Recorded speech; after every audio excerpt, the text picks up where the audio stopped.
Imagina perder 100.000 millones de dólares por una sola frase inventada. ¿Una barbaridad? Madre mía.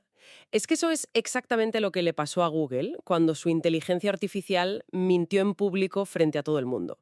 Su herramienta estrella dio una respuesta errónea sobre el telescopio espacial James Webb y, bueno, los mercados no perdonaron en absoluto. Bienvenidos al análisis a fondo de hoy. Vale, vamos a desgranar esto, porque el objetivo de nuestra exploración, y hoy nos basamos en una documentación técnica exhaustiva sobre un concepto llamado generación aumentada por recuperación, o RAG por sus siglas en inglés, Exacto, RAG. pues el objetivo es descubrir cómo la industria tecnológica está intentando, desesperadamente que las máquinas dejen de alucinar para empezar a basarse en hechos reales. Y, a ver, el caso del telescopio James Webb que mencionas es la ilustración perfecta, ¿no? Nos muestra la magnitud del problema al que nos enfrentamos en toda esta era de la información generativa. Los modelos de lenguaje grande, los famosos LLMs, Sí, los que usamos todos los días. esos mismos, pues nacen con una limitación arquitectónica muy severa. Tienen una memoria estática, es decir, el día que terminan su fase de entrenamiento, su conocimiento del mundo se congela. Se basan única y exclusivamente en los datos que ingirieron hasta esa fecha concreta. Y claro, cuando esa memoria se acaba o cuando se enfrentan a información posterior a su entrenamiento, empiezan las mentiras, las famosas alucinaciones. Las fuentes que estamos analizando hoy mencionan casos que, de verdad, parecen una broma pero tienen consecuencias legales enormes. Y financieras, ¿sí? Totalmente. Hemos visto a abogados presentar recomendaciones en tribunales basadas en casos que jamás existieron, simplemente porque la IA se sintió, digamos, obligada a proporcionar una respuesta y fabricó jurisprudencia entera. ¡Qué locura! O chatbots corporativos ofreciendo reembolsos que no existen, o políticas de empresa totalmente ficticias a los clientes. Y la consecuencia directa de todo eso es una pérdida brutal de confianza. Porque, bueno, el desafío técnico y económico es que entrenar un modelo desde cero para actualizar su memoria cuesta una cantidad exorbitante de dinero. Hablamos de meses de tiempo y un poder computacional que, sencillamente, no es sostenible. Claro, no puedes apagar Internet y volver a cargar todo. Exacto. No podemos reentrenar una red neuronal gigante cada vez que sale una noticia nueva o se aprueba una nueva ley en el BOE. Y lo que hace RAG es precisamente evitar esa necesidad de reentrenamiento constante. Para visualizar cómo funciona un LLM tradicional, me gusta pensar que es como un estudiante universitario absolutamente brillante. Alguien haciendo un examen a libro cerrado. Tiene mucha cultura general, ha leído millones de textos, pero es tan arrogante y orgulloso que si le hacen una pregunta de la que no sabe la respuesta exacta, pues prefiere inventarse algo. Antes que dejarla en blanco. Exacto. Prefiere soltar algo que suene espectacularmente bien antes que admitir que no lo sabe. Lo que es fascinante aquí es cómo RAG altera esa dinámica, sin tener que mandar al estudiante de vuelta a la escuela durante 4 años. En lugar de forzar a la máquina a depender de lo que memorizó hace meses, RAG le permite hacer el examen a libro abierto. Le da los apuntes. Eso es, le da acceso a una base de datos externa que puede actualizarse en tiempo real. Y, además del inmenso ahorro económico que supone no tener que reentrenar el modelo, aporta un elemento crítico que la IA tradicional no tiene: la trazabilidad.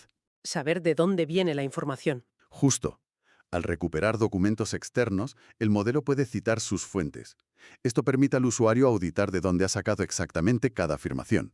Pero, claro, a ver, si RAG es la solución que permite a la IA hacer este examen a libro abierto, hay algo que no termina de encajarme. ¿Cómo lee y busca exactamente en ese inmenso libro o en millones de libros en cuestión de milisegundos? Porque, obviamente, no está tecleando palabras clave en un buscador tradicional. Ni pasando páginas con el dedo, claro. El funcionamiento interno requiere un salto conceptual importante. Hablamos del paso de las palabras a los números. Todo el proceso comienza convirtiendo los datos de referencia, ya sean textos, manuales o bases de datos, en lo que en el mundillo llamamos incrustaciones o embeddings. Espera un momento, porque esta es la parte donde la magia técnica a mí me pierde un poco. A ver si lo entiendo. Convierte textos enteros en números y los mete en un, cito textualmente, espacio vectorial. ¿Cómo un montón de ceros y unos captura realmente el significado de un manual legal supercomplejo o, no sé, la ironía de una novela? Es una duda fundamental y muy normal, porque tendemos a pensar en la búsqueda como buscar una palabra exacta. una coincidencia de letras. Hay que visualizar la diferencia entre memorizar palabras y mapear significados. Imagina un gráfico simple en 3 dimensiones. Vale, me lo imagino. El eje X podría representar el nivel de peligrosidad, el eje Y el nivel de domesticación y el eje Z el tamaño. Si colocamos la palabra perro, tendrá unas coordenadas específicas en ese espacio. Ajá. Si colocamos lobo, estará cerca en tamaño y aspecto, pero muy lejos en el eje de domesticación. Vale, sí, mi cerebro puede manejar un gráfico en 3 dimensiones. Perro y lobo están cerca en el dibujo, pero no están en el mismo punto exacto. Pues ahora, en lugar de 3 ejes, imagina un espacio con 4000 o 10.000 dimensiones. ¿Ostras? Sí, es inabarcable para nosotros.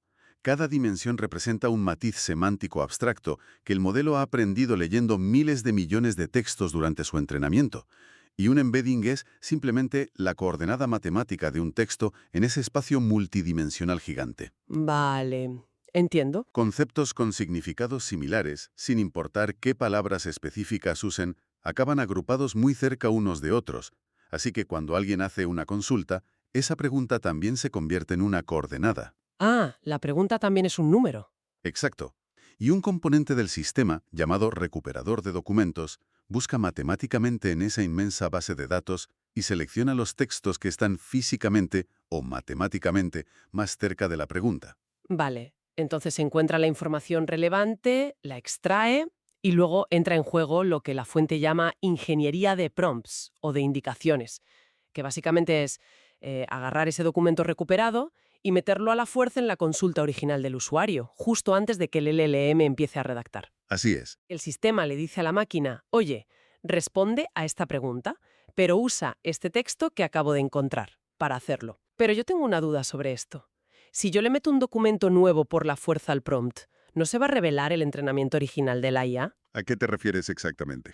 Pues a ver, si la IA fue entrenada leyendo toda Internet durante años para creer fervientemente que el cielo es azul, y yo le inyecto un documento que dice que el cielo es verde por, no sé, un fenómeno local, ¿por qué iba a hacerme caso al modelo? Es una pregunta buenísima. Ese es exactamente el riesgo. Y es la razón por la que se utiliza una técnica altamente agresiva llamada prompt stuffing, o relleno de indicaciones. Se diseña la instrucción para forzar una jerarquización absoluta del conocimiento. O sea, le obligan. Se le ordena al modelo, de forma muy estricta, que suprima sus instintos basados en su entrenamiento original. Tiene que asumir que la información contenida en el prompt inyectado es la verdad absoluta. Es decir, le decimos a nuestro estudiante universitario arrogante del principio, mira, me da absolutamente igual lo que creas recordar de tus clases del año pasado.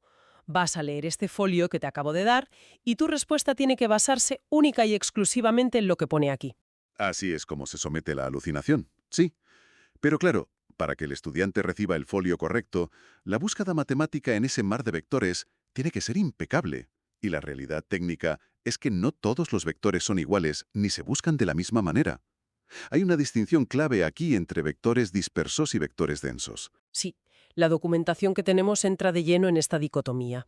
Los vectores densos, que asumo que son los que acabas de explicar con las miles de dimensiones semánticas, no. Esos son, sí.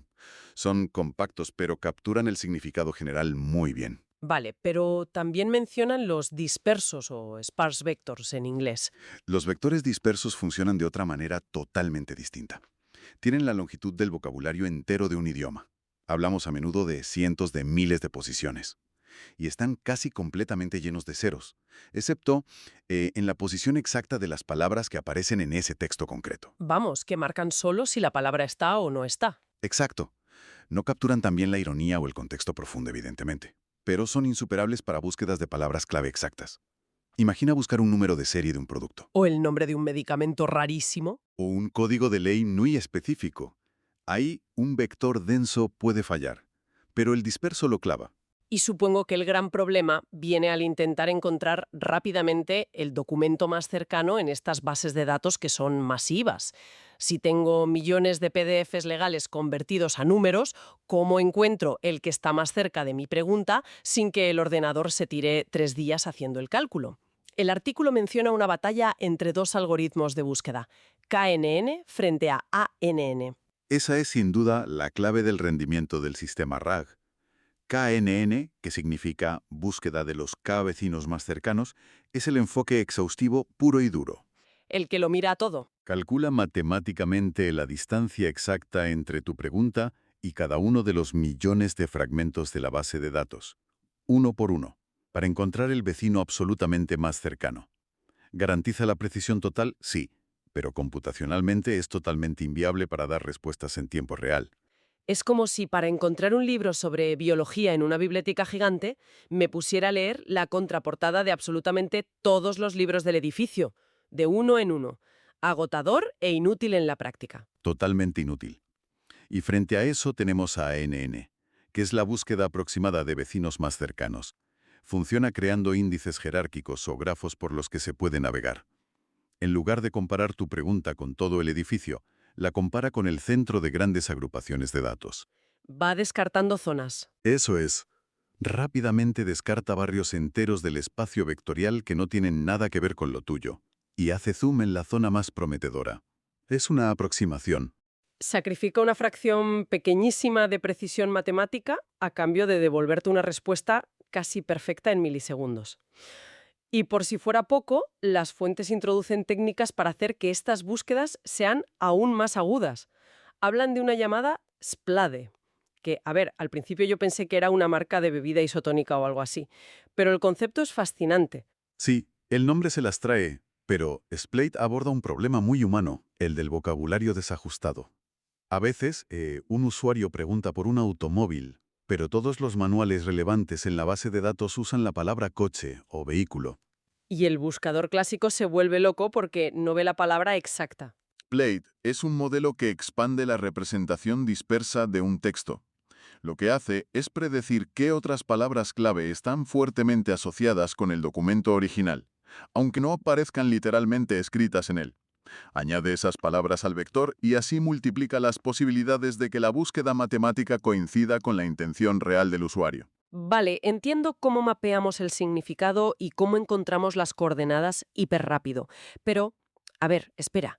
Incluso si tenemos el algoritmo más sofisticado del mundo, como Splade, expandiendo nuestra búsqueda, si el recuperador saca un documento y se lo entrega a la IA y resulta que ese documento empieza a mitad de una frase vital, la información sigue siendo inútil, ¿no? Totalmente inútil, porque pierde el sentido. ¿Cómo sabe el sistema dónde empieza y dónde termina un pensamiento cuando convierte textos gigantes en vectores? Aquí es donde entra lo que el artículo llama chunking o el troceado de datos. Y aquí es donde se pone realmente interesante. Porque fíjate, es idéntico a cómo hacemos los humanos cuando tomamos apuntes. La analogía de los apuntes es muy rigurosa en este caso. Un modelo de lenguaje tiene un context window, un límite estricto de cuánto texto puede procesar a la vez. No puedes inyectarle una enciclopedia entera de golpe. Tienes que darle solo los párrafos clave. Tienes que darle los trozos digestibles, exacto. Pero si al hacer tus apuntes de la universidad cortas un libro de texto midiendo los centímetros de la página sin mirar el contenido, pues es muy probable que partas una fórmula matemática compleja o una definición crucial justo por la mitad. El apunte pierde todo el contexto. La estrategia básica que mencionan es la de longitud fija con superposición, Sí, la más tradicional. que intenta arreglar esto cortando trozos del mismo tamaño, pero solapándolos un poco, para que el final de un fragmento sea el principio del siguiente, intentando no perder el hilo. Funciona bien y es muy rápido de procesar, claro, pero sigue siendo un corte bastante ciego. Los sistemas RAG más avanzados ya han dejado eso atrás. Ahora utilizan un troceado basado en la sintaxis. Emplean bibliotecas de procesamiento de lenguaje natural, como Spacy o NLTK. Y lo potente de estas herramientas es que entienden la gramática humana. ¿Saben leer, entre comillas? Exacto. Saben identificar dónde empieza una oración, dónde hay un punto y aparte, y cortan el texto respetando la integridad de sus bloques semánticos completos. Lo cual tiene todo el sentido del mundo, pero va más allá, porque a veces la pura gramática no es suficiente. El texto menciona bibliotecas como Unstructured o LangChain, que realizan chunking basado en el formato del archivo. O sea, si el sistema RAG está leyendo el repositorio de código de una empresa de software, cortar una función de programación a la mitad la inutiliza por completo. Rompes el código. Claro, O si está leyendo un informe financiero en HTML, partir una tabla de datos arruina las columnas y los números ya no cuadran con las cabeceras. Estas herramientas detectan la estructura que hay por debajo y mantienen las tablas o las funciones intactas en un solo fragmento vectorial. Y fíjate, como capa finor de seguridad para evitar que tanta sofisticación espacial nos haga perder detalles obvios, la industria está adoptando la búsqueda híbrida. Mezclar ambos mundos. Eso es, consiste en ejecutar simultáneamente una búsqueda densa por significado vectorial y una búsqueda tradicional por palabras clave exactas. Luego, los resultados de ambas búsquedas se fusionan y se reordenan. Así te aseguras de capturar tanto la idea general, el concepto amplio, como ese número de referencia ultra específico que a lo mejor estaba escondido en una nota a pie de página. Es un despliegue de ingeniería brutal. Y pensar en todas estas técnicas juntas a mí me obliga a replantear cómo escribimos en Internet hoy en día. Igual que durante 20 años la gente ha escrito artículos pensando en el SEO, ya sabes, metiendo palabras clave con calzador para posicionar en Google, Sí, escribiendo para el robot. pues las fuentes sugieren que estamos entrando en la era del GEO, la optimización de motores generativos. Si las máquinas buscan y recuperan información fragmentando ideas en clústeres semánticos, pues los humanos que crean contenido tienen que adaptarse a esa nueva arquitectura. Es inevitable. El éxito de un artículo de un blog, un manual o un informe ya no va a depender de cuántos enlaces entrantes tenga, sino de cómo de recuperable sea su estructura. Tendrán que ir directos al grano. Deberán tener entidades claramente definidas, jerarquías muy lógicas y una densidad semántica alta en cada párrafo. De modo que, cuando el algoritmo RAG extraiga un chunk, un trocito, ese fragmento contenga una idea completa y rotunda que la IA pueda usar sin ambigüedades. Arquitectura, la vida de las empresas. El material de origen detalla aplicaciones asombrosas en sectores críticos, por ejemplo, la industria manufacturera, donde, vamos, el tiempo es oro puro. En la manufactura pesada, te lo aseguro, la aplicación de RAG es transformacional. Imaginemos el escenario previo a esta tecnología. Son las 3 de la mañana en una planta de ensamblaje enorme. De repente, una turbina crítica empieza a parpadear con un código de error rojo rarísimo y la línea de producción se detiene por completo. Y cada minuto parado cuesta decenas de miles de euros. Un dineral.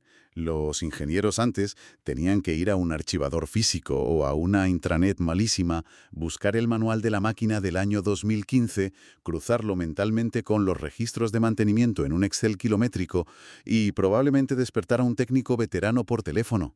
Y ahora, con RAG integrado, la película es totalmente distinta, entiendo. El sistema RAG integra los manuales de todos los equipos, los historiales de mantenimiento predictivo, los datos de los sensores en tiempo real, todo. Un ingeniero, a las 3 de la mañana, puede simplemente preguntar al sistema en lenguaje natural: «Oye, ¿por qué el sensor de presión de la turbina 3 muestra una caída del 20% tras la calibración del martes?» ¡Qué específico! Y el sistema recupera el párrafo exacto del manual técnico de ese modelo concreto, lo cruza con el informe de mantenimiento de la semana pasada y le ofrece una solución citada y específica en segundos. Increíble. Y esa eficiencia extrema es la que está impulsando un cambio evolutivo incluso en el diseño de la propia inteligencia artificial.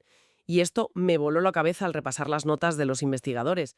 Hablan de un modelo llamado Retro, que, atención a esto, no fue adaptado para usar RAG a posteriori, sino que fue diseñado específicamente con un recuperador integrado desde su código fundacional. Si conectamos esto con el panorama general de la industria, el modelo retro cuestiona el dogma absoluto que domina Silicon Valley hoy en día. ¿Qué más grande es mejor? Exacto. Durante los últimos años, la carrera ha consistido en construir cerebros artificiales cada vez más mastodónticos. Modelos con cientos de miles de millones o incluso billones de parámetros, que requieren centros de datos colosales y una energía brutal para funcionar. Todo con la idea de que debían internalizar absolutamente todo el conocimiento del universo durante su fase de entrenamiento. Pero Retro viene a decir, a ver, no necesitas memorizar el mundo entero si tienes acceso directo a la biblioteca central. Ese es el gran avance. Los experimentos demostraron que un modelo como Retro puede ser 25 veces más pequeño que otros gigantes del lenguaje y, sin embargo, obtener resultados comparables o incluso superiores. ¡Alucinante! Porque, al estar diseñado para depender del conocimiento externo desde el minuto 1, el modelo puede dedicar todos sus recursos de peso internos y su red neuronal únicamente a dominar la sintaxis, la lógica y la semántica del lenguaje. Externaliza el almacenamiento de los datos duros. Es verdad que hubo dificultades iniciales para replicar este modelo de forma generalizada, pero versiones posteriores, como una llamada Retro++, solucionaron esos cuellos de botella técnicos al integrar la información recuperada de forma mucho más fluida. Este enfoque yo estoy muy a favor porque democratiza el acceso a la inteligencia artificial de una forma contundente. Significa que el futuro de la IA no pertenece exclusivamente a 4 gigantes tecnológicos con presupuestos ilimitados para comprar hardware. Organizaciones normales, universidades o empresas medianas pues pueden tener cerebros analíticos eficientes, pequeños y baratos, y hacerlos increíblemente sabios simplemente dándoles el carnet para una biblioteca documental muy bien curada. Es una perspectiva brillante, la verdad, y muy prometedora. Sin embargo, toda arquitectura tiene puntos ciegos, y la documentación que hemos revisado nos obliga a frenar un poco el entusiasmo. Los datos muestran que depender tan intensamente de un recuperador externo introduce unas vulnerabilidades muy particulares. La primera es que RAG reduce radicalmente las alucinaciones tradicionales, eso es innegable, pero no las erradica por completo. O sea, sigue inventándose cosas. El modelo aún puede alucinar alrededor del material fuente, digamos que distorsiona sutilmente la información que acaba de recuperar para que encaje mejor en su respuesta. Y el mayor peligro, según relatan los informes técnicos que tenemos, no es que el sistema carezca de datos precisos, sino que carece profundamente de contexto humano. Hay un caso de estudio documentado por la revista del Instituto Tecnológico de Massachusetts, el MIT Technology Review, que a mí me parece, vamos, de terror. Un sistema RAG generó una respuesta afirmando categóricamente como si fuera un hecho histórico indiscutible. Cito: Estados Unidos ha tenido un presidente musulmán, Barack Hussein Obama. Una afirmación falsa. Completamente falsa. Y nacida de un fallo catastrófico en la interpretación del material fuente. Y ojo, el problema no fue que el sistema inventara la frase de la nada, como hacían las IAs antiguas. Claro. La tragedia aquí es que el algoritmo ejecutó su trabajo de búsqueda a la perfección. Localizó un libro académico real, de un autor humano, titulado, en inglés, Barack Hussein Obama, el primer presidente musulmán de América, pero con un signo de interrogación al final. Un pequeño gran detalle. El detalle crítico. El autor estaba planteando una pregunta retórica para explorar una teoría social en el libro. No estaba afirmando un hecho. Entonces, claro, nuestro estudiante universitario brillante hace el examen a libro abierto, encuentra el libro en la biblioteca con las palabras clave exactas, pero resulta que tiene absolutamente cero comprensión lectora para el sarcasmo, la retórica o el tono provocador de un autor humano. Cero patatero, sí. El modelo vio las palabras, extrajo la entidad, borró el matiz de interrogación en su mente matemática, porque supongo que no encajaba en su vector, y lo regurgitó como una verdad absoluta, de la que estaba además muy seguro, simplemente porque venía en un libro. Esto plantea una pregunta importante sobre nuestra fe ciega en estos sistemas. RAG es una máquina impecable extrayendo el qué de un texto, pero fracasa espectacularmente al intentar entender el cómo o el por qué fue escrito. El contexto emocional, ideológico o retórico se pierde por completo al convertir los párrafos en vectores matemáticos fríos. Y esta ceguera contextual nos lleva a otra amenaza sistémica que los analistas denominan el envenenamiento de RAG, o RAG poisoning. Deliberadamente fuentes engañosas. Pues que el sistema se derrumba. El envenenamiento ocurre cuando la base de conocimiento se contamina, ya sea por accidente, porque alguien sube un documento mal, o mediante ataques maliciosos diseñados específicamente para engañar al algoritmo de embeddings metiendo palabras invisibles, por ejemplo. ¡Qué miedo! Pero, a ver, incluso sin malicia, el sistema sufre una barbaridad ante conflictos de información rutinarios. Supongamos que recupera un informe de recursos humanos de la empresa, del año 2021, que afirma que la política de teletrabajo es de 5 días a la semana. Vale. Y luego recupera otro informe de 2024 que dice que es de 3 días. Cualquier humano veía las fechas en los documentos y sabría cuál descartar automáticamente. La más antigua. Exactamente. Es sentido común. Pero los modelos suelen tener graves problemas de resolución de conflictos temporales o lógicos. El peor escenario, que es uno frecuentemente reportado en entornos corporativos, es cuando la IA decide que ambas fuentes son válidas por igual y trata de, digamos, promediar la información. No me digas que se inventa un punto medio. Genera una respuesta híbrida totalmente falsa. Te dirá algo así como, bueno, la política es de 4 días de teletrabajo, fusionando el pasado y el presente en una mentira que encima te la presenta como sólidamente documentada con dos fuentes. Y a esto se suma un fallo filosófico que organizaciones como IBM han señalado repetidamente en la documentación. Es la incapacidad casi patológica de la máquina para decir sencillamente «no lo sé». Es muy terca. A menos que un grupo de ingenieros pasen meses entrenándola con técnicas muy específicas de negación, la IA prefiere agarrarse a un clavo ardiendo. O sea, si la búsqueda matemática devuelve un vector que tiene, no sé, solo un 5% de similitud con la pregunta de origen, en lugar de reconocer que carece de información suficiente para ser útil, pues utilizará ese fragmento irrelevante para construir una respuesta incierta que suene muy confiada. Lo que evidencia una limitación profunda que ninguna mejora técnica en los modelos retro o en la búsqueda SPLET puede solucionar mágicamente. Y es que el pensamiento crítico humano no es automatizable, no es delegable a un proceso de interpolación matemática por muchos vectores que pongas. El modelo busca, compila y sintetiza más rápido que nadie, pero el juicio final sobre la validez semántica sigue perteneciendo al usuario que lee la pantalla. Entonces, ¿qué significa todo esto?